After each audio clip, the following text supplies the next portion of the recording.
बिस्मिल्लाहिर्रहमानिर्रहीम। अस्सलामुअलैकुम नाज़रीन कराम, नई वीडियो में आपको खुश आमदीद कहते हैं। बिलाखिर इंतज़ार की घड़ियां ख़त्म हुई हैं और आर्मी चीफ और joint chief of staff committee का ऐलान कर दिया गया है। वज़ीर आज़म हाउस से समरी ऐवान सदर पहुंच चुकी है। क्या इमरान खान अब सदर आरिफ अलवी के साथ मिलकर खेलेंगे? जरदारी फार्मूला किस तरह कामयाब हुआ? आज काबीना के इजलास में कौन सा फैसला होना था लेकिन वो फैसला नहीं किया गया? तमाम अहम तफसीलात इस वीडियो में मैं आपके सामने रखने जा रहा हूं।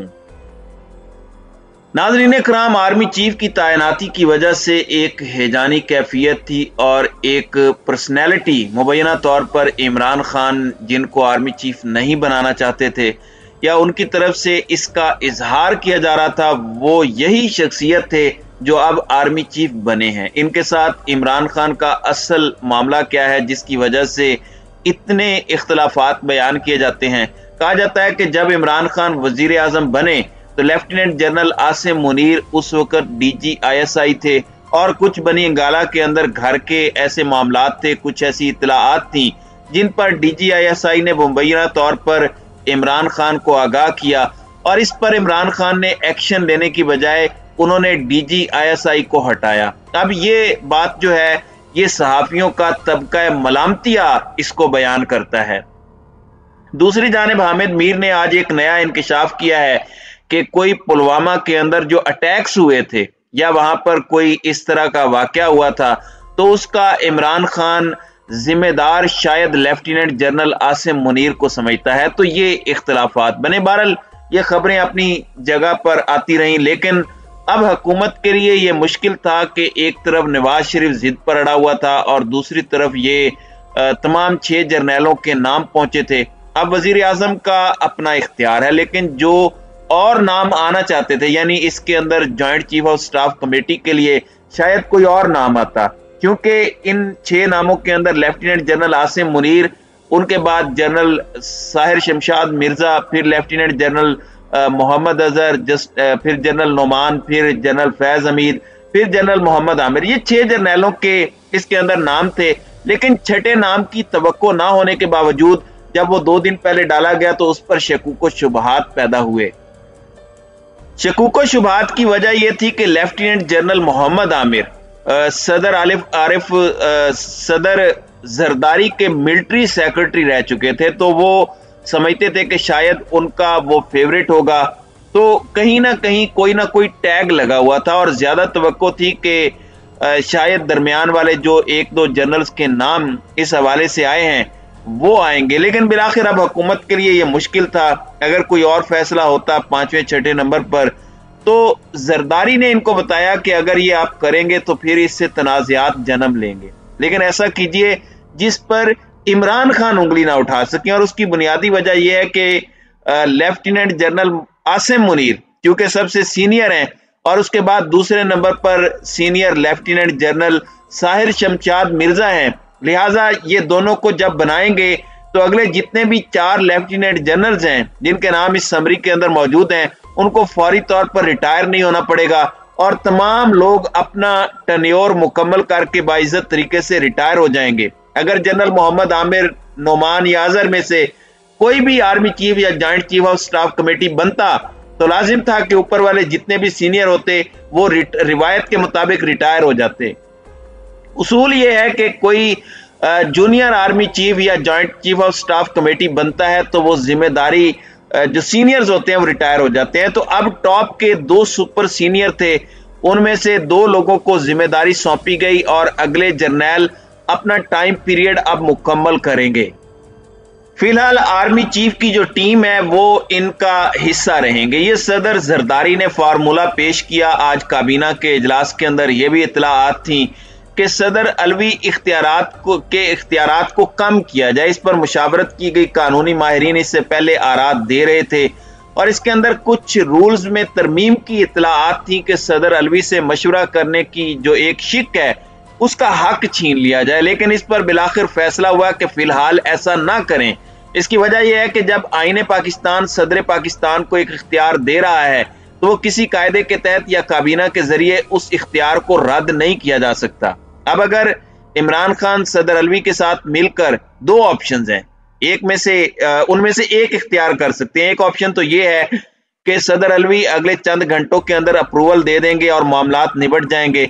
इससे ये होगा कि अगली इस्टेब्लिशमेंट गैर सियासी होने के लिए इसे एक अच्छी प्लेस मिल जाएगी और मुदाखलत नहीं होगी, तनाज़ात जन्म नहीं लेंगे, मामलात बेहतर तरीके से हैंडल हो जाएंगे।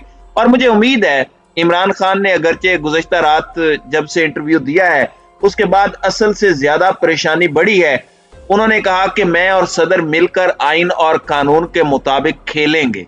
अब यहाँ पर जब ये समरी आई और अनाउंसमेंट हुई तो ये आपको बता दूं कि सबसे पहले मरियम औरंगजेब ने अपने ट्वीट के जरिए इसकी अनाउंसमेंट की कि वजीर आजम पाकिस्तान मोहम्मद शहबाज शरीफ ने आईनी इख्तियारात इस्तेमाल करते हुए लेफ्टिनेंट जनरल साहिर शमशाद मिर्जा को chairman joint chief of staff committee और लेफ्टिनेंट जनरल सैयद आसिम मुनीर को चीफ ऑफ आर्मी स्टाफ मुकर्रर करने का फैसला किया है। इस बाबत समरी सदर पाकिस्तान को इरसाल कर दी गई है, लेकिन इसके साथ ही ख्वाजा आसिफ ने इससे भी पहले ट्वीट किया कि एडवाइस सदर अलवी के पास चली गई है। अब इमरान खान का इम्तिहान है कि वो दिफाए वतन के इदारे को मजबूत बनाना चाहता है या मुतनाज़े। सदर अलवी की भी आजमाइश है कि वो सियासी एडवाइस पर अमल करेंगे या आईनी और कानूनी एडवाइस पर। बहसीयत अफवाज के सुप्रीम कमांडर इदारे को सियासी तनाज़ात से महफूज रखना उनका फर्ज है। बहरहाल जब मियां नवाज शरीफ और सारी नून लीग जनरल बाजवा और जनरल फैज हमीद को गालियां देते रहे तो उस वक्त तनाज़ा नहीं था। इस वक्त मेरी जो इत्तलाआत हैं, इस वक्त जो पीटीआई का माइंड सेट है वो बताता है कि सदर आरिफ अलवी दस्तखत कर देंगे और इमरान खान भी एक स्पेस देंगे ताकि एस्टेब्लिशमेंट अगर गैर सियासी होना चाहती है और वो ए पोलिटिकल हो जाए, सियासी जमातें जाने और खान साहब जाने, इलेक्शन 6 महीने बाद भी अगर होंगे तो भी अगला वजीर आजम इमरान खान ही होगा। और अगर एस्टेब्लिशमेंट पीटीआई को नहीं तोड़ेगी, मुदाखलत नहीं करेगी, रूटीन के मुतालिक मामलात चलेंगे तो कोई मसला नहीं है। इलेक्शन फौरी होने की डिमांड वो जरूर रखेंगे, लेकिन बाद में भी हो जाए तो मसला कोई नहीं है। इस हुकूमत ने तो गिरना ही गिरना है। ये सारा भानमती का कुंबा एक टोकरे के अंदर आ गया है, ये सबसे बड़ी कामयाबी है। लेकिन अब यहां पर दूसरा ऑप्शन है। ये देखा गया है कि ये सदर आरिफ अलवी का इख्तियार तो खत्म नहीं कर सके, या तो आईनी तरमीम और रूल्स में अगर आप तब्दीली भी कर देंगे तो उसका कोई फायदा नहीं होगा। तो अब दूसरा ऑप्शन यह है कि इमरान खान एडवाइस करें, मुशावरत करें। जाहिर है वो पार्टी के हेड हैं और सदर अलवी का बताया जा रहा है कि उनका जहाज इस वक्त तैयार है, वो किसी भी वक्त जमान पार्क के करीब एयरपोर्ट पर उतर सकता है और यह मुशावरत हो सकती है। अब इस पूरे मामले के अंदर मेरा ख्याल है शायद उनको लाहौर ना जाना पड़े। और एक ऑप्शन ये है जो जस्टिस शाहिद उस्मानी ने रात को कहा कि अगर सदर समरी पर दस्तखत नहीं करते और 27 नवंबर की जो तारीख है वो गुजर जाती है, इस पर दो कानूनी आरा आ रही हैं। एक तो ये कि समरी पर नाम आ गया, वो 4 स्टार जनरल के तौर पर प्रोमोट भी नहीं किया गया, लेकिन अब अल्टीमेटली इस समरी पर अमल दरामद होगा। लेकिन दूसरी बात यह है कि अगर वो 27 तारीख तक जो रिटायरमेंट की डेट है लेफ्टिनेंट जनरल आसिम मुनीर की, अगर सदर उस वक्त तक दस्तखत नहीं करते, अब चूंकि वो ऑटोमेटिकली रिटायर हो जाएंगे तो उसके बाद समरी के अंदर बाकी जो लोग हैं वो दोबारा नाम वजीर आजम को भेजने पड़ेंगे। अब सदर अलवी अगर इस समरी को रोकते हैं तो 15 दिन के अंदर वो जवाब देंगे वजीर आजम को कि जनाब इसको रिकंसिडर करें, दोबारा कोई और समरी आप भेजें।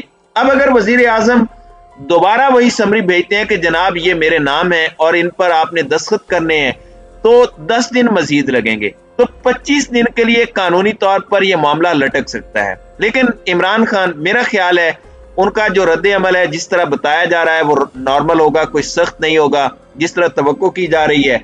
अगरचे नून लीग के लिफाफे शोर मचाएंगे कि नवाज शरीफ जीत गया, फतह याब हो गया, इस भगौड़े इश्तिहारी ने जो चाहा उस बंदे को आर्मी चीफ बना दिया, तो आर्मी चीफ अगर उसने प्रोफेशनल ड्यूटी परफॉर्म करनी है, आइन और कानून के मैंडेट के अंदर काम करना है, तो ना खान को कोई मसला है और ना ही पीडीएम की जमातों को कोई मसला होना चाहिए। लेकिन अगर सियासत के अंदर आर्मी चीफ ने मुदाखलत करनी है तो फिर ये फेवरेटिज्म बनता है। तो खान साहब का रद्द अमल मेरे ख्याल में तनाज़ात को जन्म नहीं देगा, बल्कि मामलात को बेहतरी की तरफ, सुलझाने की तरफ ले जाएंगे। इससे तहरीक इंसाफ का भी फायदा होगा। हकूमती सहाफ़ी 2 दिन भंगड़े डालेंगे, नून लीग के एक्टिविस्ट भी शोर मचाएंगे, लेकिन बहरहाल चूंकि ये वजीर आजम का इख्तियार है, अल्टीमेटली उसी पर अमल दरामद होना है। और लेफ्टिनेंट जनरल आसिम मुनीर अब अगर कमांड कर रहे होंगे तो वो भी चाहेंगे कि तहरीक इंसाफ और तमाम जमातों के लिए लेवल प्लेइंग फील्ड हो और वो इसके अंदर मुदाखलत ना करें और कोई उन पर सवाल ना उठा सके। अब इमरान खान का रद्द अमल इसके अंदर सबसे ज्यादा अहमियत का हामिल है, जिसका इंतजार किया जा रहा है कि वो क्या आता है। तो नाज़रीन इकराम, आपकी इस वीडियो के हवाले से क्या राय है? अब अपनी राय का इजहार कमेंट सेक्शन में जरूर कीजिएगा।